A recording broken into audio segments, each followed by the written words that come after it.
Hello বন্ধুরা, আজকে আমি তোমাদের এগ চিলি করে দেখাবো।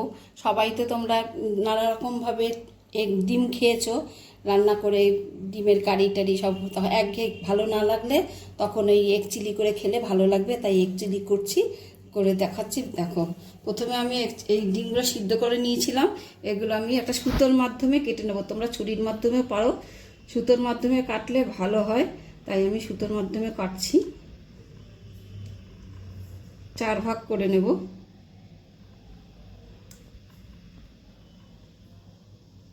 চার ভাগ করে নিয়েছি সমানভাবে, সুন্দর করে এরকম আমি সবকটা কেটে নেব। সবকটা আমি কেটে নিই। আমি ডিমগুলো সমানভাবে কেটে নিয়েছি। আমার ডিমগুলো কাটা হয়ে গেছে। এদিকে আমি একটা বোলের মধ্যে আমি ময়দা নিয়েছি, এর মধ্যে নেব কর্নফ্লাওয়ার। কর্নফ্লাওয়ার নিয়ে নেব।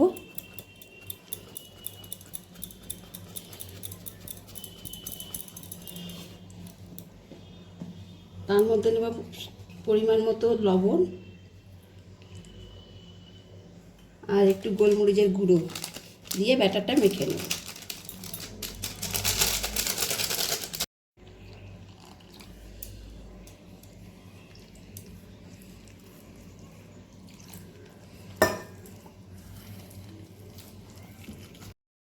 আমার ব্যাটারটা তৈরি হয়ে গেছে।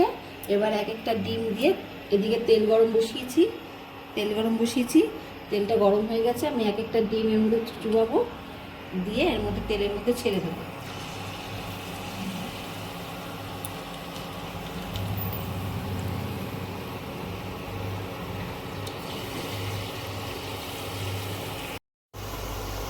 আমার ডিমের আমি এগুলো ভেজে নিয়েছি।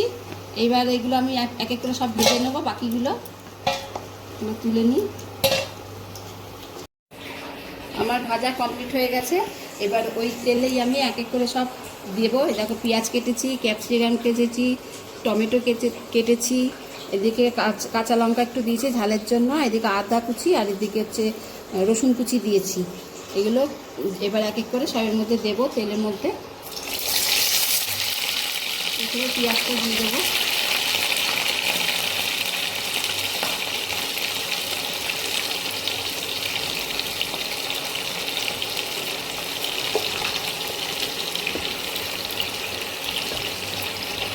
এটা হালকা ভাজা হলে ক্যাপসিকামটা দেবো।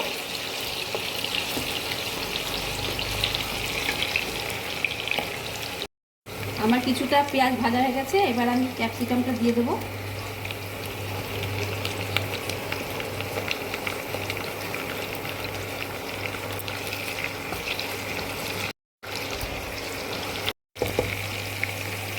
এবার আমি টমেটোগুলো দিয়ে দেবো।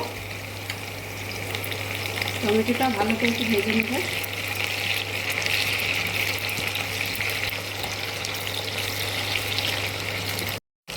এবার আবার রসুন, আদা আর লঙ্কাগুলো দিয়ে দেবো। দিয়ে একটু ভালোভাবে করে নিয়ে আসছি। এবার আমি আদা রসুন বেটে রেখেছিলাম একটু, ওটা আমি দিয়ে দেবো। দিয়ে কষাবো যতক্ষণ না কাঁচা গন্ধটা যাবে। ওটা দিয়ে কষাতে থাকি। আমি আর একটু হলুদ দিয়ে দেবো, যেহেতু আমার সোয়া সস নেই, ওই জন্য আমি আগের থেকে একটু হলুদ দিয়ে দিলাম কালারের জন্য। আর লবণ দেব।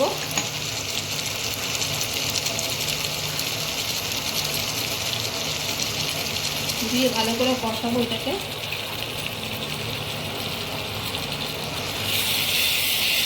যতক্ষণ না কাঁচা গন্ধটা যাবে ততক্ষণ কষিয়ে নেব।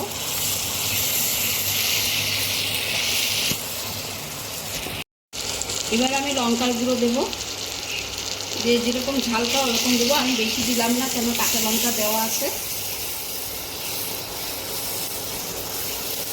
দিয়ে এবার সসটা দিয়ে দেবো।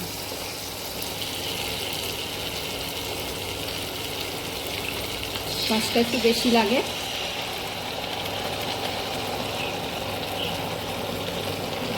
দিয়ে কিছুক্ষণ আমি করবো, কষিয়ে নেব। কষিয়ে জলটা দেবো।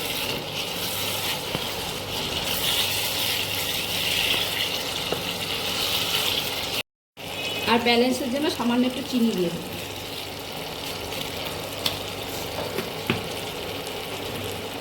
দিয়ে কষিয়ে জল দিয়ে দিচ্ছি।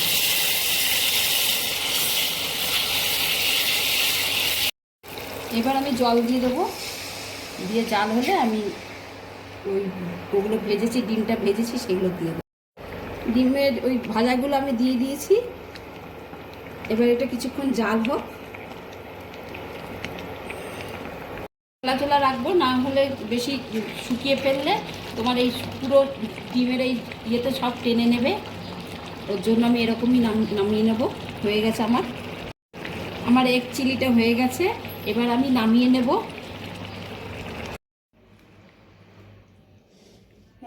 একটা বলে নামিয়ে নিই সব এক এক করে। দেখো এরকম গ্রেভিটা এরকম রেখেছি, এর থেকে বেশি টেনে নিলে ভালো হবে না, ঘন করলে সব টেনে নেবে পরে।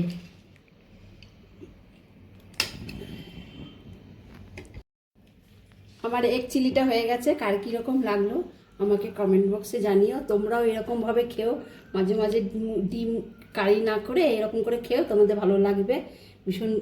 রুটি দিয়ে হোক, ভাত দিয়ে হোক, ফ্রাইড রাইস দিয়ে হোক, যা দিয়ে হোক তাতেই ভালো লাগবে তোমাদের।